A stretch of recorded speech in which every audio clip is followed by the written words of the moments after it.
Hi, everyone. So I want to start today by just saying that one of the things that got me into Roman history was the deep amount of material that you have available to you. I loved it. I loved that you could go and you could handle a Roman coin, you could visit a Roman site, or you could see a Roman inscription, and you could interact directly with that Roman past in a way that is, of course, mediated by thousands of years, but also is directly available for you to touch and feel and walk around in. The problem, though, is of course there is all this stuff, and if you are not trained in Roman history, it is really hard to figure out what you do with it and how you identify it. So, what I'm going to do in the next couple months is just do a quick set of videos that talk about how we do these things. Here's a Roman thing. How do I identify it? So, we're going to talk about Roman coins. And I'm going to start in the Roman Republic, and I'm going to actually walk through the imperial period and into the later Roman and what some people would call the early Byzantine period, just so that you can understand how, when you have a coin in your hand or you're looking at a coin online, how is it we know who issued this thing? How is it we know when it was issued and what it represents?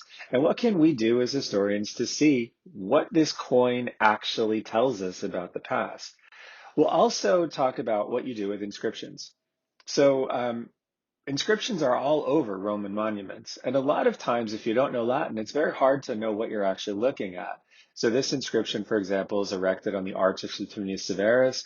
Probably millions of people walk by this every single year. It's right by one of the main entries into the Roman Forum. It's right next to the Capitoline Museum. Millions of people see this, but very, very few of them know what they're looking at. So what do we see when we're looking at an imperial inscription? We'll talk about this as well. Um, but one of the things that I think is particularly cool when you're walking around a city in the Mediterranean is you see these remains of the Roman past. It's really hard for a person without training in Roman history or Roman architecture or Roman art to look at a building and say, this was probably built in the fourth century AD, or this was probably built in the first century AD, or this was probably built a long time before the first century AD. There are ways that we can look at these buildings and say more or less, okay, this is when it was built.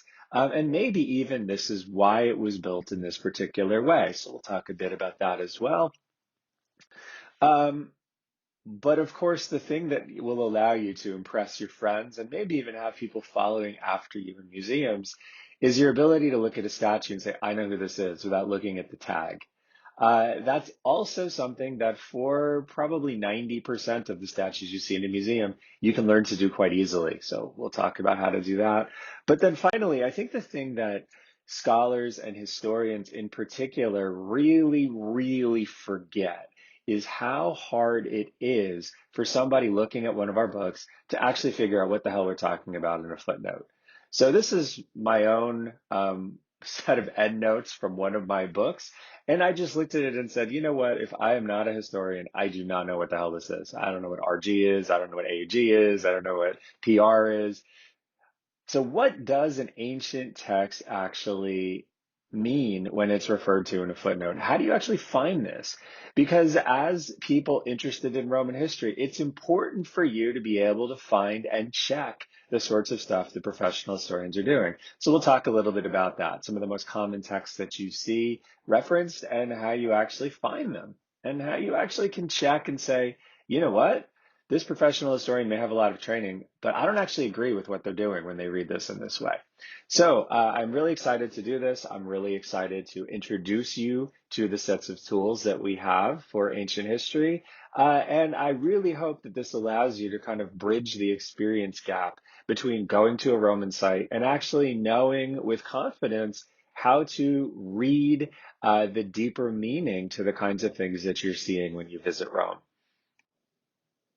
Also, a key part of this is, what do you want to know about?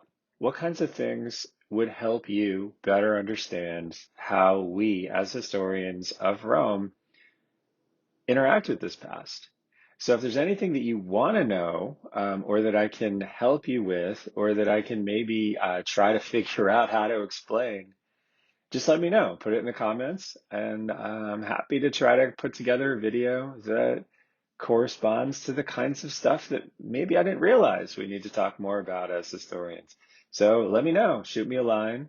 And I hope that you continue to watch these things and subscribe to these particular videos for this channel. Thanks a lot, everybody. We'll see you soon.